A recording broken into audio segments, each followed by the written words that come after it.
Hi fellow candle makers, by popular demand I've decided to make a little video for my tinfoil method, I guess you'll call it. So I posted it in the group, got a pretty good feedback on it. People wanted to see it, so here we go. So first I've got my wax. It's already melted and everything. It's at 200 degrees. The next step I'll do, I usually do this while the wax is heating up, but for the sake of time I've heated it up already. Tinfoil. This is the heavy duty tinfoil from Meyer. I got it during their 10 for 10 sale, so it was $1. So what you'll do, I've got my 8-ounce jelly jars, and so you'll basically, for whatever kind of vessel that you've got, you'll take your tinfoil and you'll kind of measure to the height of your vessel so that it can go a little bit over the rim. So just a little bit bigger than the height of the vessel. And so you'll take off your tinfoil. So you got a nice little strip like this. And so you'll take your jar. And you'll basically just wrap it around. And then you can tuck this in over the rim.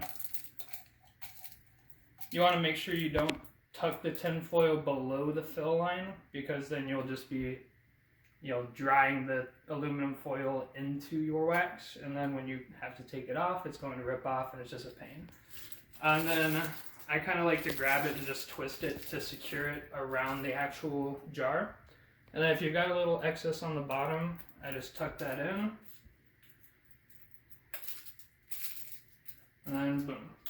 So then I put it on a strip of tinfoil right here. So what I do basically, I'll just make one real quick for practice. So you pull out, it depends on how many you do in a row. My table lets me do 6 in a row. So you break it out, measure, and you rip it off. You put it on the table, halfway, so that makes a little crease.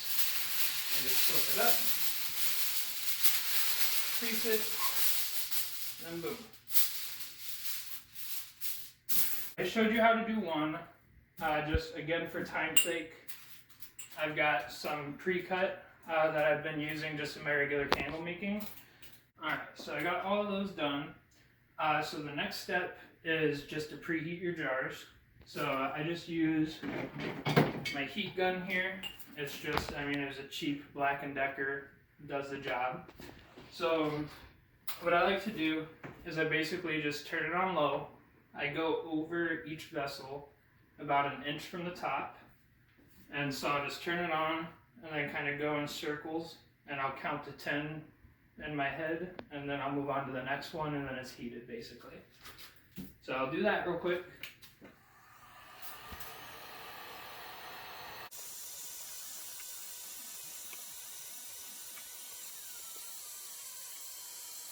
Alright, now with all of them preheated, I'm just going to put the wick in it.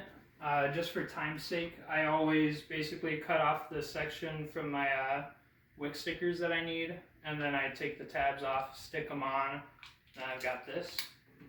So I've got one of these nice little things, the single wick setters from Candle Science. They're phenomenal. If you haven't tried them yet, saves a lot of time. So basically you just stick them in, there's a little magnet, super easy. Then this conforms to the top of your jar, and then it's centered every time. So I'm just going to wick all these real quick.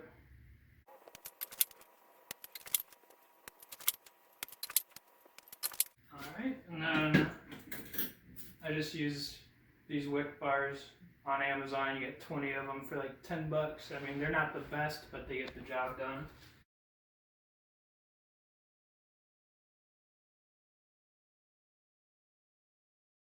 Alright, so I've got all my jars. They've got aluminum foil on them. They've got the wick in them. They've got the wick bar so that they're centered.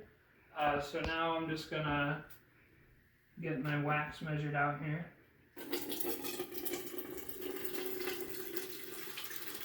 So I've decided I'm going to make Citron and Mandarin by Candle Science. I got an order for 6 of them, so I figured this would be a good little sample size to show you guys.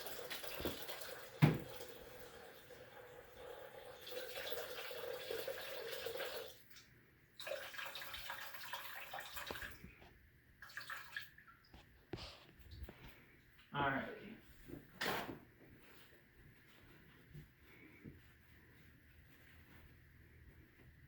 So with that measured out, I'm just going to set it over here because it's going to take, 5 or so minutes to cool down.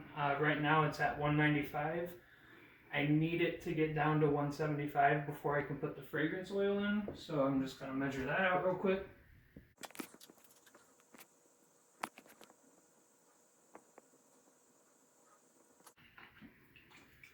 So a couple of you guys were asking, about what kind of wax I use, what kind of wicks I use, what kind of vessels I use, those kind of questions. So I use IGI 606. It's a Parasoy blend. The wicks I use, I get them from Candle Science, but there's other suppliers. It's called the Eco series, and I get the Eco 8. It tends to work the best for most of the scents I use. Sometimes I'll wick down, sometimes I'll wick up. It really just, depends on the situation, but as kind of just a guideline for me, I use the Eco 8. And then I get the 8-ounce jelly jars from Candle Science.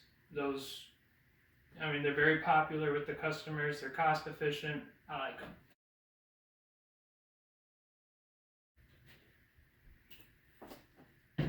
So I'm just going to check the temp real quick.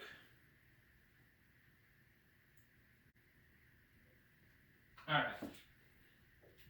So it cooled down to 175. So I'm going to put in my fragrance oil. And then when I'm doing a large amount of candles, I like to use a rubber spatula. I know a lot of people say it's a no-no and they want to use, thinner mixing utensils, but this works for me, so that's what I use. So to help it cool down faster, I usually lift it off the table and just kind of mix it in the air.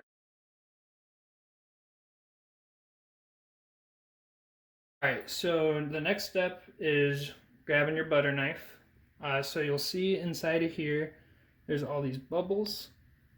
And then inside of the actual wax, there's more air trapped. And so when you pour that just as is into your jars, you're going to have a lot of extra air in there, and that extra air turns into wet spots later on. So you just go, so you kind of check, you see like where the wax line is in there, you find a spot outside here, and you just kind of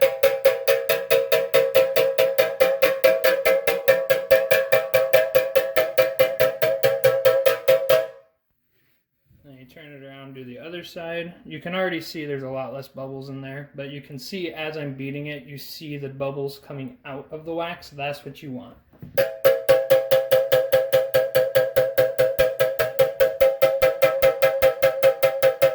Alright, so now after you do the beating, you are going to immediately pour. It should be around 160. Depending on the, your situation, it might be a little higher or lower, but you want it right around 160 is what I do. And so I just pour it.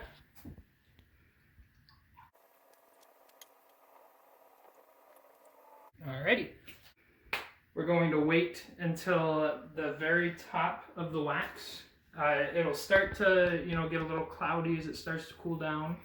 So you're going to want to wait to look for when a little film forms on top. And you'll see like where the wick is, the wax kind of rises up to it a little bit. That's the wax starting to cool and pull in towards the center. So once it reaches that moment, I'll come back and I'll show you the next steps. Alright, so it's been about 40 minutes on the dot. So we've reached the point where the tops are starting to get just a little bit, they're cloudy. And I'm sorry for my video quality, but if you look right at the wick, you'll see it's kind of going up a little bit. So that's kind of what we're looking for. It's starting to pull towards the wick. The top's starting to form a little film. And the whole candle's just pretty much cloudy at this point, but it's still mostly liquid. So what we're going to do when it reaches this stage, like I said, for me it was exactly 40 minutes on the dot. So I'm just going to take my heat gun and I'm going to hit it for about 5 seconds, just right around the wick, and then go right around the sides, just to remelt the top. I know that sounds silly, but I mean it works.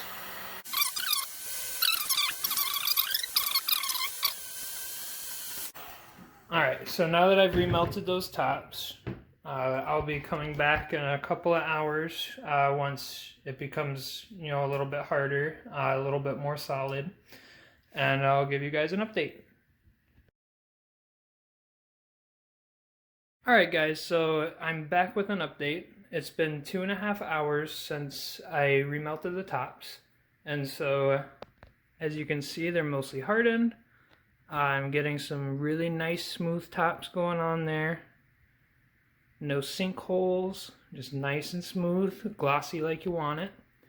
So now I'm just going to remove the wick bars, free up those wicks. I'm going to unwrap the foil, and then I'm going to trim the wick, cap it up, and let it cure.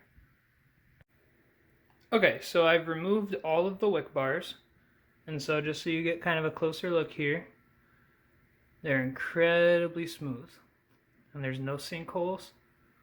It's very nice. So now I'm just going to take off the foil for you guys. I'm going to show you just how smooth the sides are. No, air pockets, no wet spots, no bubbles. Just nice and smooth like you want it. So to take it off, super easy. Candle comes right out. And then here's what we're looking at. I'll clean up this spot later, but it's beautiful, just like you want it. So I'm going to take off all the foil on all these candles, and then I'll show you guys a little pan of all the nice smooth sides, and I'll get back with you soon. Alright, so I've taken off all the foil, I've trimmed the wicks, and so now it's just time to show you guys the finished product before curing.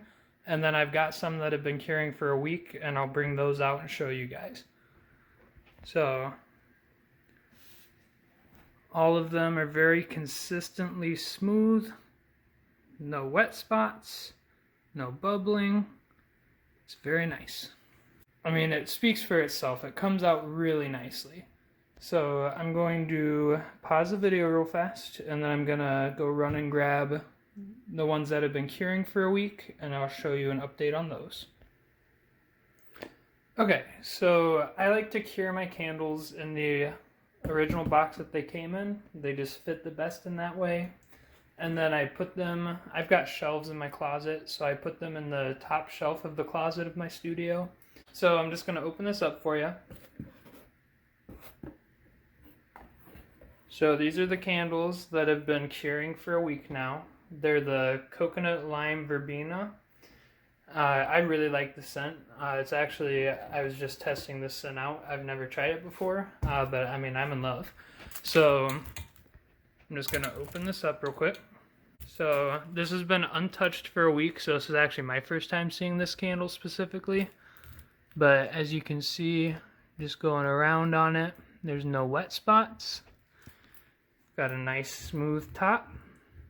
And all the other ones in this box are the same. They're all nice and smooth, great adhesion, no wet spots, smooth tops.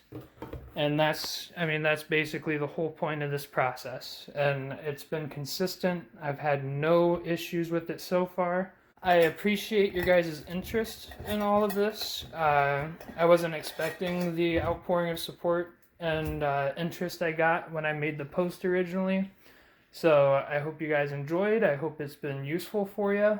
If you have any questions, feel free to reach out. And I look forward to hearing from you and seeing how it works for you.